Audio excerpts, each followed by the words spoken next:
Hello.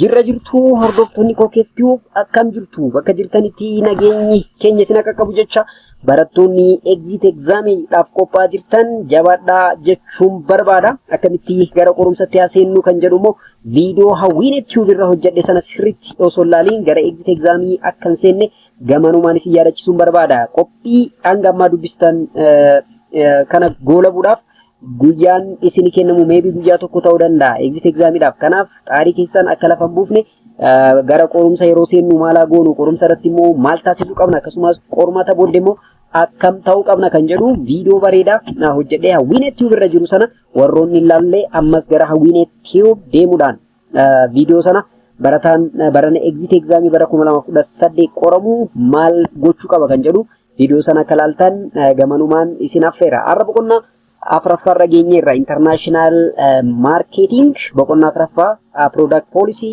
and decision as well as planning kan jedhu toppikii kanarra geenyeerra. Kanaaf boqonnaa tokko haga sadii asin dura hojjenneerra isa gara duubatti deebitanii ilaaluu ni dandeessu jechuudha. So Oromoo channel keenya kanas subscribe godhaa viidiyoo isaas like gochuun barattoota yuunivarsiitii biraa jiraniif share gochuun dagatinaa jenna. So selling the product made for domestic buyers to foreign market is less jedha. Fakkeenyaaf product tokko magaalaa biyya keessaatiif oomishnee isuma sana gara biyya alatti kan baafnee gurgurre yoo kan jennu yoo ta'e productiin sun gurguramuu dhabuu danda'a jechuudha. Maaliif productiin biyya keessatti gurguramu biyya alaa sana gaafa deemu maybe acceptance dhabuu danda'a jechuudha. Kanaaf productii domestic buyeriidhaaf qopheessinuu fi productiin foreign marketiidhaaf qopheessinu garaagarummaa akka qabaatu beekuu qabdanii jechuudha. Kanaaf gaafa gara gurgurtaa seennu yookaan product tokko gara magaalaa baafnu productii kana eenyudhaaf baafna kan jedhu beekuun isa jalqabaa fi hangafaadha jechuudha. So some product cannot be sold at all in the foreign market without modification jedha. Kanaaf modificationii garaagaraa taasisuu danda'u qabna jechuudha. Haaromsa garaagaraa wantoota tokko dabaluudhaan wantoota tokko immoo irraa hir'isuudhaan akka biyyattiin sun barbaadduun akka kastamariin biyya sanaa barbaaduun dhiyeessuu fi qabna jechuudha.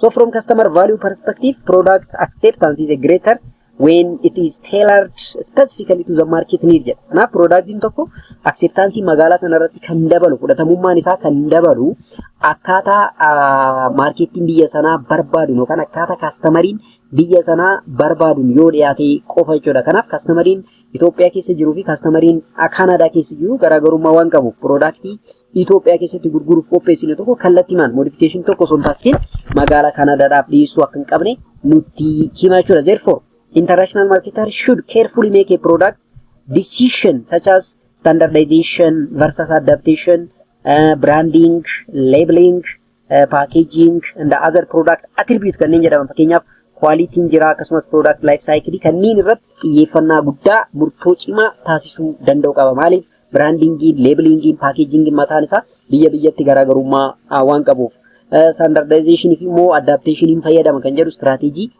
magaalaa sana keessatti itti fayyadamu decisionii sana dursee murteessuu danda'u qaba jechuudha. Kanaaf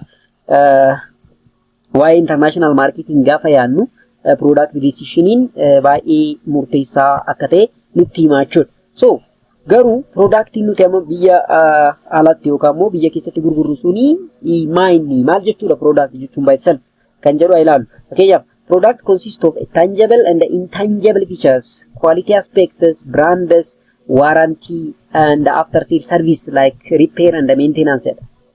Gaafa product jennu gabaabumatti tangible ta'uu danda'a, wanta qaqqabamu, wanta tuttuqamu, wanta ilaalamu, wanta mul'atu ta'uu danda'a yookaan immoo intangible ta'uu danda'a, wanta harkaan hin tuttuqne, wanta ijaan hin mul'anneef ta'uu danda'a. Productiin karaa lamaaniinuu ilaalamuu danda'a. Akkasumas quality wanta qabu, brandingiin isaa, warrantiin inni qabu immoo maayinni especially customeroota isaatiif warrantiin inni kennu maayinni akkasumas after service sale wanta tokko erga gurgurree booda productii sanaaf servicii nuti kenninu jira. Fakkeenyaaf maintenance garaagaraa ta'uu danda'a. Isaanan sunni productii jalatti hammatamu jechuudha. So multinational marketer must look at the product as a total complete offering or customers value jedha jechuudha. Kanaaf productiin sun totally the one that can be offered for the market ta'uu danda'a or something that add a customer value ta'uu danda'a jechuudha. Therefore product is anything that can add customer value jechuu ni dandeenya. Maarree product acceptance gaafa jennu maal jechuu keenya? or product adoption jennaan karaa biraatiin product acceptance or product adoption jechuun maal jechuudha kan jedhu haa ilaallu. So product adoption gaafa jennu product adoption is the major question what you call of the marketers or the production manager while engaging in developing product. Product tokko gaafa product tokko oomishnu ka product tokko produce gochuu gaafa seenu maybe production manager ta'uu danda'a, maybe marketer ta'uu danda'a. Agara product sana develop gochuudhaaf gaafa seennu wanti nuti sammuun keenya gaafatu qabu product adoption kan jedhu kana jechuudha. Kanaaf for the product to gain acceptance it should demonstrate the following jedha. Product tokko acceptance akka argatu, fudhatamummaa akka argatu, customer biratti, biyya seera biratti, yes, legally birattis jira. Maaliif product tokko environment sana, hawaasa sana kan miidhu, biyya sana kan miidhu yoo ta'e fudhatamummaa hin qabu. Kanaaf productiin tokko acceptance karaa adda addaatiin akka argatu maal faa hubannoo keessa galchuu qaba gaafa jettan relative advantage isa tokko over the existing alternative. Product amma jiru, product amma magaalaarra gurguramaa jiru irraa maaliin adda productiin kan wanta dabalataa maal qabatee dhufeera kan jedhu beekuu qabda. Inni biraa compatibility dha with the local customs and habits. Yes, compatibility gaafa jennu biyya sana keessatti fudhatamummaan isaa customii biyya sanaa, habitii biyya sanaa, attitude, beliefii biyya sanaa, culture biyya sanaa wajjin compatibility dha moo compatibility miti. Yes, uffata gaggabaabaa fakkeenyaaf ummatoota musliimaa biratti deemeen gurgure yoo jette hin ta'u. Maaliif culturein, aadaan, amantaan hin ayyamu waan ta'eef. Kanaaf wanta tokko gaafa oomishnu hawaasa sana beekuu qabna compatibility isaa argachuudhaaf jechuudha. Inni biraatti reliability or divisibility kan jennuudha. Capable of being divided and tested to determine its suitability and the benefits jechuudha. Kun immoo capable of being divided and tested to determine suitability and the benefit. Isa kanas hubannoo keessa galchuu qabna. Inni biraa observable kan jennuudha. It must be publicly observed to get social acceptance and reinforcement. Hawaasni ilaaluu qaba, mul'achuu qaba, dura publicly mul'atee ilaalamee acceptance argachuu danda'u qaba. Inni biraa less complexity dha. It should be simple to operate. Yeah, operation irratti immoo salphumatti waan oomishuu dandeenyu ta'uu qaba malee gar malee complex ta'e taanaan dhaabbanni sun akka dhaabbataatti bu'aan ni argatu gaafii keessa seenaa jechuudha. So international product life cycle gaafa jennu productiin tokko egaa ni dhalataa, ni guddataa, ni du'a. Akkuma dhalli namaa ni dhalataa, ni guddataa, ni du'a. Akkuma sana productiin tokkos life cycle mataa isaa qaba jechuudha. Dhalachuurraa jalqabee haga du'utti jechuudha. So product life cycle is the stage through which a product passes from its inauguration to its death. Losing acceptance from the customer jechuudha. Death gaafa jennu, ni du'a gaafa jennu productiin sun akka namatti du'ee lubbuun isaa badee ni awwaalama jechuu keenyaa miti. Hawaasa sana keessatti, biyya sana keessatti acceptance guutumaan guututti gaafa dhabu productiin sun du'ee jennaan jechuudha. Inauguration to this jedha yaadarra jalqabe. Yes, haga du'a irratti kan jiru sanaan product life cycle jennaani. And product life cycle kun immoo stageota almost 5 qaba. Stageonni kunniin stage 0 irraa haga 4 jennaani. 5 distinct stage are there, 0 to 4 jennaani. Stage 1 0 gaafa jennu local innovation kan jennuunidha. Stage 1 overseas innovation. Stage 2 irratti almost maturity. Stage 3 worldwide imitation almost addunyaa gaafa ta'u gara diisitti gaafa dhufu immoo reversal stage jennaan jechuudha. Reversal stage. So productiin tokko life cycle kanniin keessaa darbuu danda'u qaba. Maal jechuudha kan jedhu tokkoon isaanii gaafa laallu local or stage 0 or local innovation gaafa jennu represent regular and highly familiar product life cycle in operation within its home market. Yes, biyya sana keessatti, biyya tokko keessatti productiin sun familiar gaafa ta'u jechuudha. Beekamaa gaafa ta'u. Gaammoo gaafa jalqabu. Yes, represent the regular and highly familiar product. Innovation are most likely to occur in highly developed countries due to yeroo baay'ee biyyoonni garmalee guddatan innovationii kanaan ni beekamu. Wanta haaraa kalaquudha, wanta haaraa uumuu keessatti ni beekamu. Maaliif jennaani technologically isaan hamma tokko guddataniiru. Fakkeenyaaf firms technological know-how, yes, technological upgrade, technological change, technologically gaafa guddatan innovationii in garagaraa jira. Inni biraa abundant capital to develop new product. Kapitaalii gahaa qabaachuun product tokko develop gochuudhaaf murteessaa sila ta'ee fi kanaaf yeroo baay'ee biyyoonni guddatan kapitaalli isaanii investmentiidhaaf guddaa waan ta'eef innovation achii maddaa jechuudha. Inni biraa wealthy consumer while relatively unlimited wanta jedha. Customeroonni biyya sana dandeettiin bituu isaanii guddaa yoo ta'e humna yoo qabaatan innovationiin yeroo yeroodhaan update ta'aa deema jechuudha. Once firms see maturity of the product at home market, they look for overseas market to expand their sales in the profit.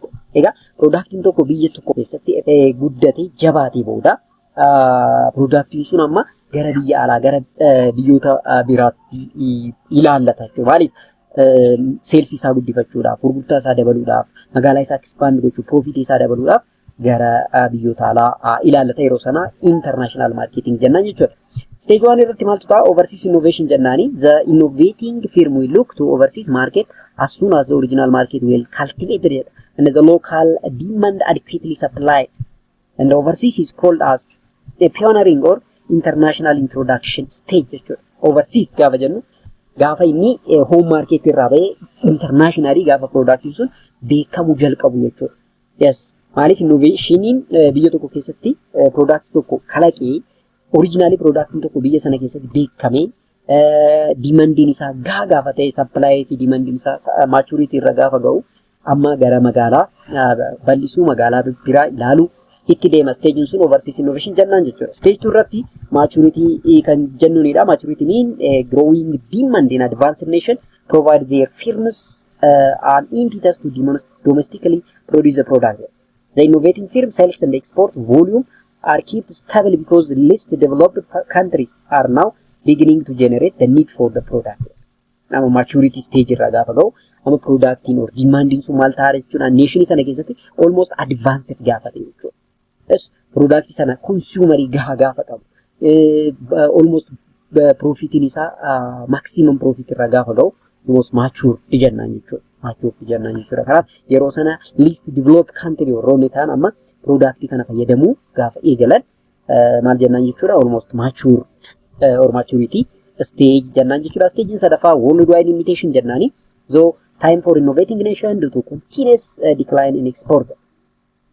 And no more new demand anywhere and the production cost begin raise again jedhama. Productiin kun almost amma imitate gaafa ta'e of barame namni productii biraa innovationii biraa gaafa barbaadu gatiin isaa gaafa gadi bu'aa adeemu product sana oomishuudhaaf kan production cost nuti fayyadamnu gatiin isaa gaafa ol kaatee profitiin nuti argannu gaafa xiqqaataa adeemu. That is worldwide imitation stage or stage 3 jennaan jechuudha. So as a product become more and more widely disseminated, imitation pick up at faster rate. Now at the end of this stage, the export fall almost nothing. Amma exporting almost gara zerotti. Deemaa geeddaramaa adeemaa jira jechuudha. Productiin sun almost value dhabaa jira. Customerii biratti acceptance dhabaa jira. Profitiin inni generate godhu almost decline ta'aa jira.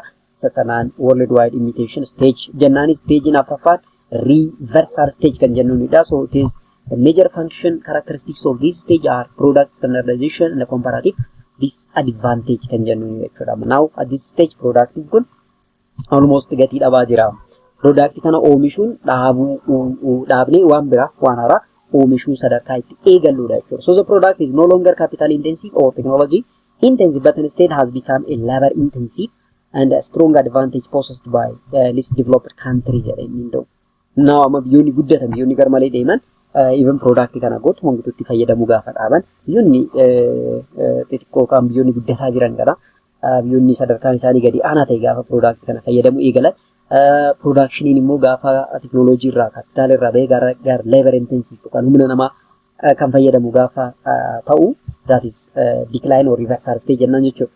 So the least developed countries, the least imitator jennaan isaanan sunnini least imitators establish sufficient productive facility to satisfy their own domestic need as well as to produce for the biggest market in the world jedha. Amma biyyoonni garmalee guddinni isaanii gadi bu'e kun maal yeroo baay'ee least imitator'idha isaanan kunni danda'anii product way innovate godhanii oomishuu hin danda'an product oomishame sana kan fayyadamanidha jechuudha. Kanaaf amma isaan sunni product kana isaantu almost fayyadamaa jiraachuu warroonni gatii humna bituu cimaa hin qabaanne isaantu bita. Amma exporting guutumaan guutuutti zeerootti deebi'eera. Productiin sun almost domestic needii keessatti qofa kan fayyadaa jiru gaafa ta'e that is now reversal stage jennaan jechuudha. So inni bira product policy kan jennuunidha. So product policy is concerned with defining the type, volume, timing of the products of a company offer the sale. Product policy gaafa jennu in general product inni oomishnu maa inni type of the product. Volume hammi nuti oomishnu immoo maa inni yeroo nuti oomishnu immoo product sana immoo yoomi product sana gara magaalaatti kan baafnu immoo yoomii gaafa jennee ilaallu systemni kun yookaan saayinsiin kun product policy jedha. So the product policy are a general rules set up by the management itself in the marketing product decision. Yeah, product policy kun yeroo baay'ee seera jechuudha. Seera managementiin product sana oomishu decide godhuudha jechuudha. Product akkamii oomishnaa, hammam oomishnaa, yoom oomishnaa, yoom immoo magaalaa irratti baafna kan jedhu iddoo itti murteeffamudha jechuudha. So a good product policy are the basis on which the right product are produced and the marketed successfully. Yes, good product policy qaba dhaabbanni tokko gaafa jennu maal irratti hundoofneti the right product at the right time for the right consumer produce godha jechuudha. Maaliif product oomishuu ni beekaa, eenyuuf akka oomishuu ni beekaa, yoom akka oomishuu, yoom magaalaa irratti baasuu akka danda'u immoo ni beeka jechuudha. Saayinsii kanaan good product policy kan jennuun jechuudha. In comparison, it comprise product planning, product mix, product branding, product positioning, and the product packaging as well as the other. Maarree product policy or good product policy kun maal fa'aa of keessaa qaba gaafa jennu product planning of keessaa karoorsuu qaba. Yoom oomishna, akkamitti oomishna, maaliin oomishna, raw material eessaa arganna, quality'n isaa maal fakkaachuu qaba, humni namaa nuti fayyadamnu immoo eenyu kan jedhu product planning keessatti waan dhumatudha jechuudha. Product mix yeroo ta'e dhaban brandingin isaa product oomishni tokko akkamitti brand goonu, brand build gaafa goonu akkamitti positioningin keenya maal fakkaata, akkasumas packagingin immoo maal ta'uu qaba kan jedhu iddoo ittiin murteeffamudha jechuudha. Termiin itti aanu standardization versus adaptation kan jennudha. Product standardization gaafa jennu maal jechuu keenya kan jedhu ilaalla jechuudha. So a product designed originally for a local market is exported to other country with virtually no change except perhaps for the translation of the words and other cosmic change. Look, amma product standardization gaafa jennu, standard gaafa jennu wanta dhaabbataa ta'e tokko jechuudha. Productiin Itoophiyaa keessatti oomishamu osoo jijjiirraan wantoota garaagaraa osoo ittiin taasifamin product san kallattiimaan biyya alaatti export kan goonu yoo ta'e taatee sanaan product standardization jennaan jechuudha. Only maybe wanni nuti jijjiirru maqaa fa'aa ta'uu danda'a, hiikaa fa'aa ta'uu danda'a. Maaliif Itoophiyaa keessatti maqaan isaa Amaariffaan kan barreeffamu yoo ta'u gara Ingiliffaatti konverti gochuu fa'aa ta'uu danda'a jechuudha. Wantoota garaagaraa waanuma xiqqoo modify goone product sana kallattiimaan domestic market akkasumas international market irratti kan oolchinu yoo ta'e isa sana standardization jennaan jechuudha. It is simplest and cost effective dha iyyen. Maaliif cost effective gaafa jennu modification garaagaraa taasisuudhaaf cost nuti baafnu hin jiru almost. Kanaaf product tokko oomishnee booda kallattiimaan waanuma Itoophiyaa Addis Ababa keessatti gurgurru German keessatti yookaan Canada keessatti kallattiimaan kan gurgurru yoo ta'e only transportation cost maybe kanutti jiru jechuudha. Xaarii hedduun hin baasu, humna cimaan hin gaafatu. Therefore standardization kun almost like the local product without any change gara international marketing itti gaafa baafnudha jechuudha. So standardization achieving a maximum productivity through standardization of the product or delivery, achieving a global economy of sale and lowest unit of cost jedha. So standardization means one size fits for all. Yeah, almost standardization gaafa jennu one size fit for all. Yes, size tokko hundaaf slogan jedhu mootuu jedhu fayyadama jechuudha. Product Itoophiyaa keessatti gurguramu biyya afeeti keessatti deemee osoo modification garaagaraa ittiin taasifamin gurguramuu ni danda'a ergaa jedhu dabarsuu kan danda'udha jechuudha. Product standardization gaafa jennu. Egaa factor that promote product standardization gaafa laallu factoroota akkamiitu product standardization kana promote gochuu danda'a. Gaafa jennu hedduutu jira. Fakkeenyaaf the convergence in customer preference and the income across the target country with economic development and the trade. Fakkeenyaaf biyyi nuti product keenya sana itti geessinu sun economically sadarkaa keenya irra kan jiru yoo ta'e maybe modifikaa garaagaraa gaafachuu dhabuu danda'a jechuudha. Fakkeenyaaf asumaa kaafnee Jibuutiitti kan gurgurru yoo ta'e economically biyyoonni lamaan economically balance yookaan almost madaalawaa yoo ta'e agas mara jijjiirraa taasisuun nu hin barbaachisu jechuudha. So economic development factory hubannoo keessa galchuu dandeenyudha. Inni bira competition from successful global product. Yaa dorgommiin yookaan dorgomtoonni keenya eenyu isaan kan jedhu immoo beekuu qabna jechuudha. Product nuti baafnu quality isaa osoo akka hin dabalin, quantity isaa osoo hin jijjiirin, asseetii garaagaraa osoo hin dabalin kallattiimaan biyya alaatti deemnee gaafa gurgurru kompiitaroonni keenya immoo product nuti qabnu kana karaa addaatiin oomishanii kan fidan yoo ta'e keenya kufuu isaati. Kanaaf competitioniin dorgommiin jiru sun maal fakkaata kan jedhu beekuun murteessaadha. Kanaaf Competitionis factory biraati jira inni biraan international brand awareness. Yeah, branding tokko jira fakkeenya internationally kan beekamu.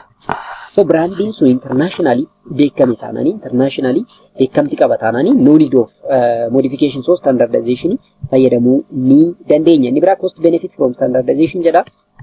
Isa kanas laaluun baay'ee murteessaadha. Standardization is assumed maaliif product tokko Itoophiyaa keessatti gurguramaa kan jiru yoo ta'e biyya alaa baasuudhaaf jecha modification garaagaraa gaafa taasifnu costing kan nuti baasu profitii nuti argannu irraa gadi kan ta'u yoo ta'e wanti nuti modification taasifne international marketing irratti product sana galchinuuf hin qabnu jechuudha cost benefit gaafa jennu. In biraa standardization is assumed to be the best method as it could give a maximum profit jedha. Again almost isaan teknikoota biraarraa standardization best methodidha. Best methodidha maaliif profit maximization keessatti gahee guddaa waan taphatuuf jechuudha. Inni lammaffaa adaptation kan jennuudha. So customization refers to tailoring of the campaign according to the need of an individual or a group of individual. Kun immoo akkaataa customeriin keenya fayyada barbaaduun product tokko adapt goone, change goone, modify goone gaafa dhiyeessinuu fi maal jennaani product adaptation jennuudha. Therefore, product adaptation is mainly associated with individual needs jechuu dandeenya jechuudha. These are high margin product where the volume are low and the buyer are few. Yeah, almost technique kana kan fayyadamnu margin of product in Kenya volume isa low yoo ta'e buyer nuti qabnu immoo very few kan ta'u yoo ta'e customization technique kana yoo fayyadamne bareedaadha. Also called differentiation or localization or customization maqaa adda addaatiin yaamama sadeemi tokko jechuudha. Customization, differentiation, localization jechuun tokko jechuudha. So kuni based on the customer interest, based on an individual interest jechuudha. Inni biraa force calling for local products or customization. Customization ina yookaan immoo maqaa biraatiin local what called force calling for local product. Kanaadhaaf sababoonni yookaan faktaroonni maal fa'aadha gaafa jennu difference in customer preference. Fakkeenyaaf fedhiin customerii garagara ta'u. Inni biraa income across the target country also garaagarummaa qabaachuu danda'a jechuudha. Yes, income isaanii murteessaadha. Kanaaf fedhiin garagara ta'uun isaa akkasumas income leveliin across the country garagara ta'uun customization kanaaf factory tokko jechuudha. Inni biraa build local brand recognition. Yeah. Brandi tokko recognize gochuudhaaf beekamte akka argatu sammuu customerii sana keessatti akka ture qabamee turuuf yoo barbaanne customization yeroo itti fayyadamnus jira jechuudha. Inni biraa competition from successful domestic market. Yes, competition kan nuti baay'atu yoo ta'e domestic market sana keessatti product kana karaa addaatiin design goone akkaataa fedhii customeroonni barbaadaniin laallee competent ta'uudhaaf yookaan immoo competitive advantage argachuudhaaf customization yeroo fayyadamnu immoo qabna jechuudha. Inni biraa regulatory requirement dha. Fakkeenyaaf quality ta'uu danda'a, safety ta'uu danda'a, technical specification ta'uu danda'a, or domestic content ta'uu danda'a.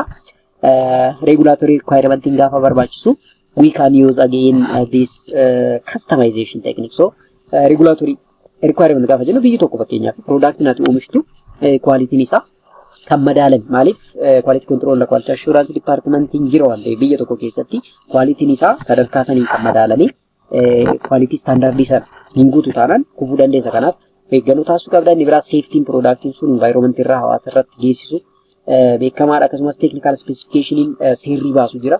Isa sana ni guutamuu hin guutu kan jedhu ilaalamuu qaba. Akkasumas domestic content sun ilaalamuu qaba jechuudha. So product adaptation is necessary under several conditions jedha. Especially product adaptation kan fayyadamnu sababoota hedduutiin ta'uu danda'a. Even sababoonni nu dirqamsiisan. Yes, product adaptation akka fayyadamnu dirqama kan nutti taasisan hedduutu jira. Tokkoffaa fakkeenyaaf government mandatory standard dha.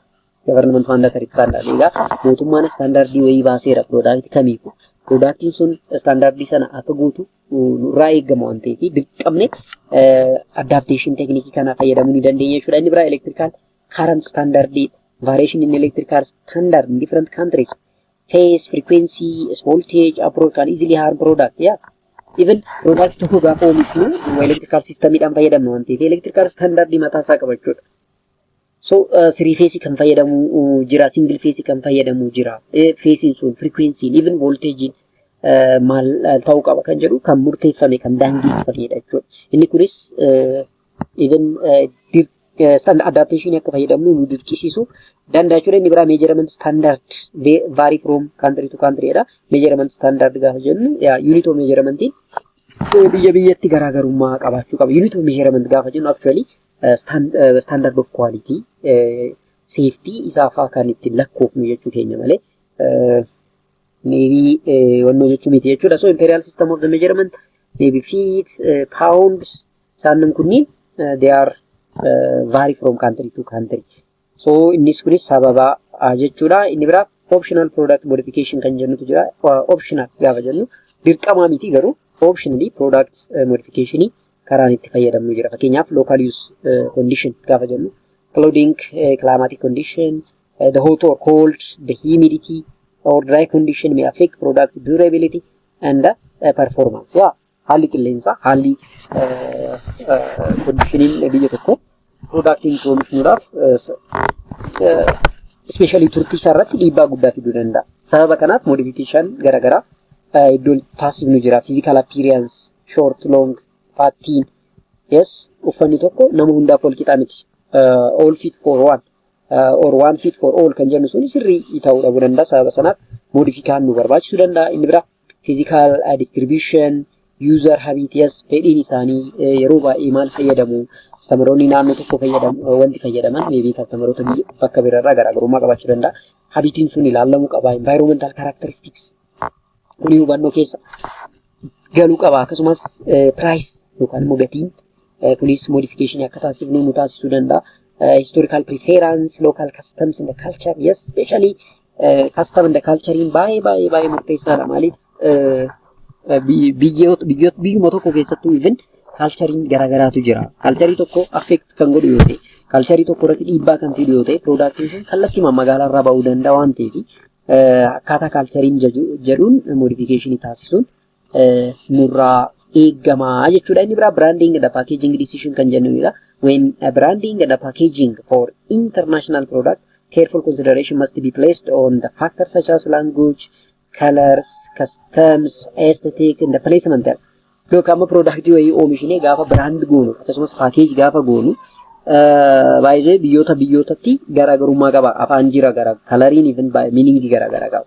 Coloriin diimaan fakkeenyaaf biyya tokko keessatti jaalala ta'uu danda'a, biyya biraatti immoo gadda ta'uu danda'a.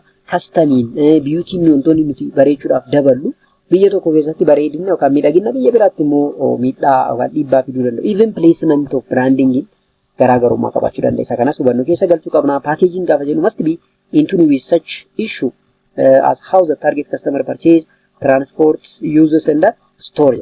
Egaa package gaafa godhu productiin tokko oomishame packaging gaafa godhamu egaa wantoonni hedduun ilaalamu.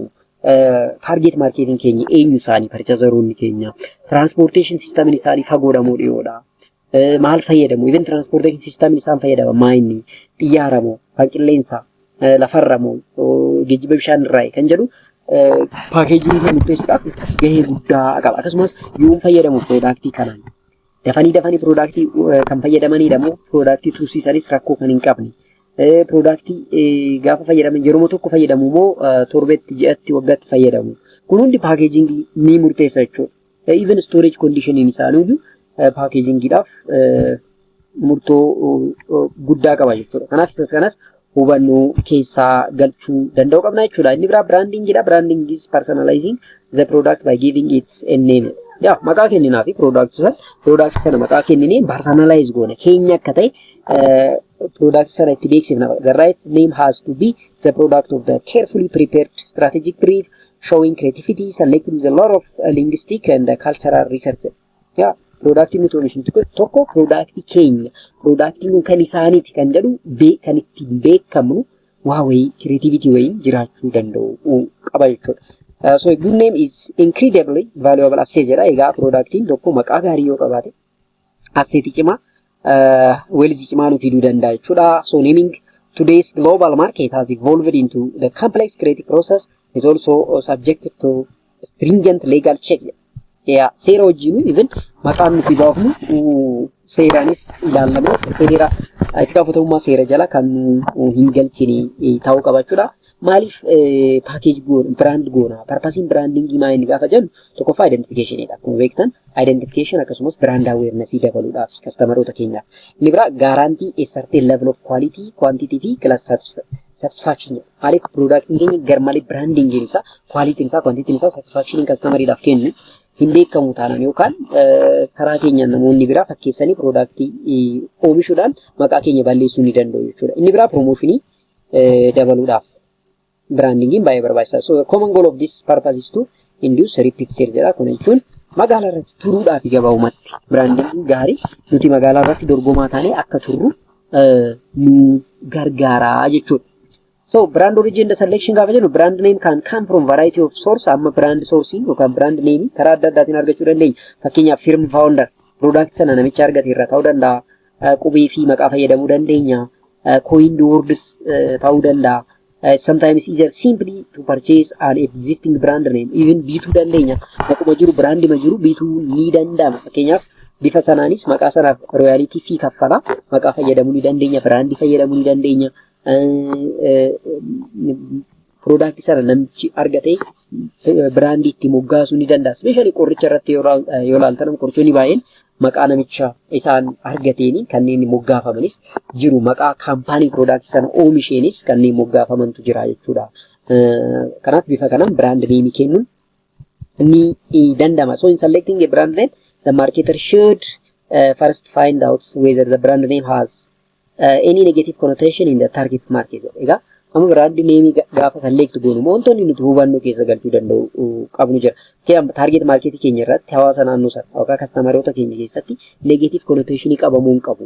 Yes, hawaasni sun maqaa kana gaafa laalan negativitiin itti dhagama. Wanti isaan miidhu culture isaanii, aadaa isaanii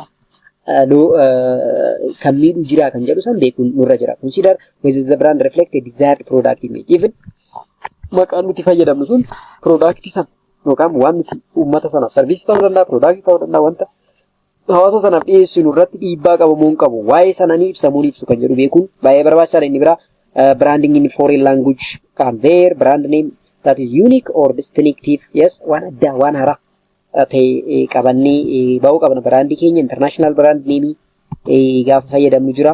Not overlooked the legal aspect of branding jedha. Seera wajjin kan walitti hin buufne ta'uu danda'u qaba jechuudha. Brandingin tokko ulaagaalee kanneen of keessatti kan hammatee ta'uu qaba jechuudha. Egaa inni itti aanu kan inni dhuma brand strategy kan jennudha. Egaa kaampaniin tokko when it come to brand strategy jedha. Brand strategy kaampaniin tokko brand strategy gaafa filatu strategiiwwan shan fayyadama. Especially one is line extension kan jennutu jira. So line extension occur when a company introduce additional item in the same product category under the same brand name jechuudha. Yes, kaampaniin tokko line extension amma extension gaafa jennu dabaluu, bal'isuu, dheeressuu jechuu dandeenya. Kana jechuun maal jechuudha? Dhaabbanni tokko itemii wayii product dura oomishaa jiru sana wajjini kan wal fakkaatu jechuudha. The same product category warroota qaban gaafa oomishu maquma brandii isa duraan fayyadamu sana fayyadamuu ni danda'a. Isa sana maal jennaani? Line extension or brand extension jechuu ni dandeenya jechuudha. Usually with a feature such as new flavors, forms, colors, added ingredient, package size and so on. Isaanan kanneen fayyadame product way extend gaafa godhu. Product kun garuu category isaanii tokko yoo ta'e algoona brand extension technique fayyadamu ni dandeenya or line extension fayyadamu ni dandeenya. Maaliif productoonni sunniin the same line irra jiran jechuudha. Brand extension kan jennuun a company may decide to use an existing brand name to launch a product in new category. Kun immoo amma brand extension line extension garaagarummaa qaba. Line extension gaafa jennu productii nuti oomishnu additional item dha. Category isaa garuu the same category the original product gaafa ta'e line extension fayyada. Brand extension gaafa jennu immoo wanti nuti oomishnu product nuti oomishnu new category yoo qabaate brand extension technique yookaan strategy kana fayyadamna jechuudha. Inni biraa multi brand kan jennu illee company will often introduce additional brand in the same product category. Productiin sun same category haa ta'u malee brand garagara multi brand system itti fayyadamuu ni dandeenya. Additional brand fayyadamuu ni dandeenya jechuudha. Inni biraa new brand kan jennu when a company launch a product in a new category it may find none of its current brand name are appropriate. Yeah. new product or new brand gaafa launch godhu new product gaafa company sun launch godhu yes product sun new category yoo ta'e brand duraan jiru guutumatti dhiisee brand haaraa kennuu fi danda'a isa sana new brand strategy jennaan inni biraa co-brand kan jennudha. A raising phenomena is an appearance of the co-brand, also called dual branding, in which two or more well-known brands are combined in each other offer. Amma kun immoo brandii lama kana gaafa combine goonee gaafa fayyadamnu co-branding, dual branding strategy jechuu ni dandeenya. Kanaaf dhaabbanni tokko branding gaafa baasu strategy inni fayyadamu either line extension ta'uu danda'a, brand extension ta'uu danda'a, multi brand ta'uu danda'a, new brand ta'uu danda'a, co-brand ta'uu danda'a jechuudha. Karaa kanaan product isaa brand baasuu fi danda'a jechuudha. Inni biraa packaging decision ila. So packaging is another integral part of the product. Packaging serves to primary purpose. Actually, product in tokko erga oomishame erga xumuramee booda quality isaa erga check godhamee booda package ta'ee gara customeritti dhiyaachuu qaba. Karaa lamaanii yookaan immoo purpose isaa lama especially two primary purpose are there. In tokko functional kan jennu inni biraa promotional. Functional gaafa jennu capable of protecting the product. Product masana balaarraa ittisuudha. Yes, the plastic throwaway bottles are regarded as being wasteful. Kanaaf product sana protect gochuudhaa fi functional packaging fayyadamuu dandeenya purpose keenya isa tokko inni kana. Inni biraa promotional. For shipping, for point of purchase display, novel shapes and the design may be used to stimulate interest and create excitement and communicate the message. Ega branding nuti fayyadamnu almost brandi haaraa kan magaala harkisu kan customeriin shape sana qofa laalee akka bituuf hawwu ta'uu qaba. Fakkeenyaaf bishaan litrii tokko gaafa bittan kan qabdu yoo ta'ee fi kan hin qabdu hin qabaanne yoo ta'e garaagarummaa guddaa kan qabdu filata namni fakkeenyaaf akkatti rarraafate diimuudhaaf. Kanaaf yeroo akkasii shape sana yookaan akka sammuu namaa hatu akka sammuu namaa attract akka godhu happiness excitement akka dabalu interest stimulate akka godhu danda'u gaafa goonee brand goonu isa sanaan promotional branding jennaan jechuudha. Viidiyoon keenya egaa kana fakkaata jechuudha. Boqonnaan afuraffaa boqonnaa shanaffaatiin ammoo wal arginutti nagaa gabaadha jechuun barbaada. Viidiyoo kana warri liking goone ammas like godha, warri subscribe goone channel chalaalaa ta'u subscribe godhaa toba akkasuma share gochuus hin dagatina. Oromoo afaan keenyaan wanni isin gargaaraa jirruu fi akka dorgomaa taataniif jechuudha. Salphatti akka isin galuuf jechuudha. Naaf isinis channel keenya immoo jajjabeessuu qabdu jechuudha. Barattoonni baay'een afaan Oromootiin viidiyoo yeroo hojjetan Oromoon akkuma bal'aate garuu hagas maraa viidiyoo yeroo laaltan channelicha subscribe gootanii gaafa of jajjabeessitan argaan jirru jechuudha. Kanaaf channelicha subscribe goone taanaan subscribe godha. Isin fayyaduu baachuus danda'a. Ani laafaa ta'uus hin danda'a garuu isintu na cimsa jechuudha. Isintu na cimsa. Amma tokko yeroo kiyya kennee yaalaan jira. Isin qubsuu dhabuu nan danda'a garuu walumaan taanee wal cimsina waan ta'eef subscribe gochuu like gochuun dagatina. Barattoonni exit exam irratti qophaa'aa jirtan ammas isin yaadachiisuudhaaf KOOKEEF-TUBE irratti deemaatu exit exam irratti maal taasisuu qabna, yeroo seennu maal ta'uu qaba, exam irratti maal gochuu qabna kan jedhu teeknikii sana sirriitti ilaalaa seenaa jechuun barbaada. Viidiyoon keenya kanarraa kanuma nagaatti oola.